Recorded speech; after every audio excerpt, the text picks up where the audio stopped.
вы думаете, нужна подготовка к родам или нет? Вот как вы думаете, как рожали раньше женщины? Они готовились к родам?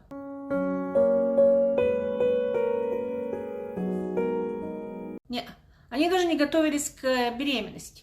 То есть беременели, вынашивали, рожали, когда придется. Вот так было все время, вот эти миллионы лет, или сколько там, не миллионы, но мы знаем человечество, по крайней мере, несколько десятков тысяч лет. И, в принципе, нигде в мире не было вообще никаких школ подготовки к родам. И даже не было школ по беременности. Конечно, определенные знания передавались с поколения в поколение, но когда вот изучая историю женщин, вы не представляете, как было намного проще женщинам рожать, в каком смысле. А если женщине, например, нужно было рожать, она могла уйти куда-нибудь в лес, присесть там или прилечь, родить, встать и уйти назад. Или же она рожала где-то в своей хижине, а в большинстве случаев рожали за пределами хижины. Знаете почему?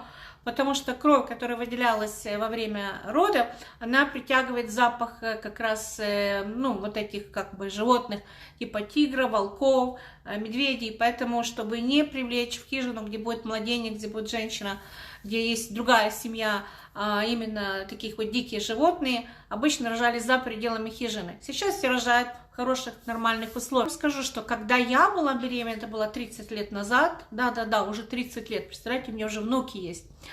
И у нас были школы беременности, они были в каждом советской поликлинике, эти школы беременности, ну как школы, это буквально пару лекций там на тему родов и немножко о послеродовом периоде. И в принципе этого было достаточно для того, чтобы мы хоть знали какое-то поверхностное представление о том, на что обращать внимание, в первую очередь на как оценивать качество схваток, когда идти в роддом, и буквально пару слов после родовом периоде, больше ничего. Тем не менее, вот эти 50-е, 60-е, 70-е годы, 80-е годы, когда школы беременности в СССР процветали, их нигде не было в мире. И основная задача была даже во всех вот этих протоколах, или даже это бы не протоколы, а приказы МОЗ, что основная задача школ по беременности, или курсов по беременности, уроки по беременности, называйте как хотите, это психологическая подготовка к родам. Психологическая. То есть женщину нужно было настроить положительно. Самое интересное, что это именно психологическая подготовка была важна даже в древние времена. Я когда читала книгу, попался мне учебник из Великобритании, 1654 год, 17 век, и там было много картинок, и причем там говорилось о роли акушерки, принимающей роды, и роли тех женщин, которые поддерживают женщину во время родов.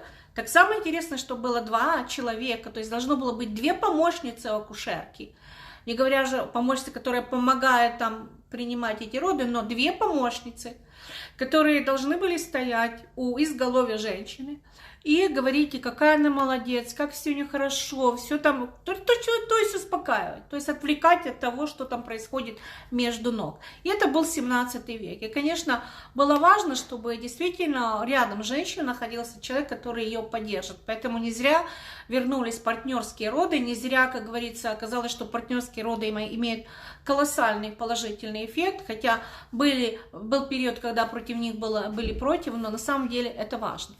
Так вот, психологическая подготовка играет очень важную роль. И сказать просто, что зазомбировать женщину, чтобы она не боялась, это не совсем правильно, потому что мы все боимся, мы не знаем, что это будет. И самое главное, мы 9 месяцев вынашиваем, мы не знаем даже, здоровый это ребенок, нездоровый, как пройдут роды, мы же хотим получить желаемый результат. Это не просто вот так выключить мозг и сказать: иди на роды, успокойся и ничего, как говорится, не думай, потому что мы все переживаем, особенно если это первые роды.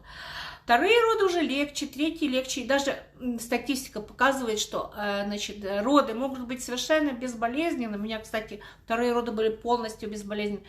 Безболезненными, вторые, третьи, четвертые, почему опыт прибавляется, знание прибавляется, и мы не сидим, не трясемся, что там дальше и так далее. Поэтому, психологический вот этот настрой очень важен. И, увы, как бы мы ни настраивались, к сожалению, все зависит от того, куда вы попадете, в какие руки вы попадете. И здесь есть плюсы и минусы в договоренности или просто случайной бригаде, которая будет принимать. Есть свои плюсы, есть свои минусы. На самом деле, уровень осложнений в родах не настолько большой. Пожалуйста, выбросьте из головы вот эти мифы и слухи, что сейчас нет здоровых беременностей, сейчас нет здоровых родов, сейчас никто не может рожать естественным путем. Это все неправда. И что естественный путь это худший, куда лучше сделать кесарево сечение, ничего подобного. Так могут говорить только те люди, которые заинтересованы в вознаграждении. Потому что любое вмешательство будет стоить больше, чем естественные роды.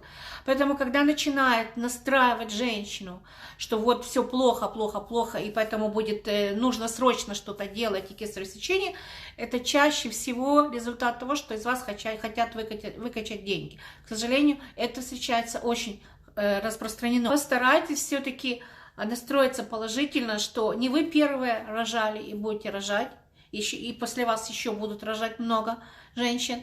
И если бы действительно все так было плохо, человечество бы вымерло, оно бы не смогло рожать своих детей, то есть рано или поздно пришел бы конец этому человечеству, потому что оно не способно было бы рожать. Первое, вот это психологическая подготовка, информационная подготовка, это номер один. И что нужно знать? Нужно повышать свой уровень знаний. Чрезвычайно важно понимать, что работает, что не работает. И не тратить сумасшедшие деньги на какие-то дополнительные курсы или еще что-то. Когда мне показали, какие условия и что предлагают некоторые, даже люди без медицинского образования, курсы по подготовке к родам, там очень жесткая реклама идет, там написано, если вы не примете не возьмете этот курс, а он стоит там сумасшедшие деньги, $200-300, даже больше, то вы не родите спокойно, у вас будут страшные разрывы, у вас будут страшные травмы, у вас, короче, когда я почитала на заглавных вот этих титульных страницах об этих курсах, я думала, боже мой, как зомбируют женщин. Конечно, любая беременность такое почитает, у нее сразу волосы дыбом. Боже, да лучше я заплачу эти $300, $500, или там даже были по 1000 евро, лучше их заплачу, но главное, чтобы я родила, чтобы все мне было хорошо. Пожалуйста, не надо тратить сумасшедшие деньги на все вот эти дорогостоящие курсы.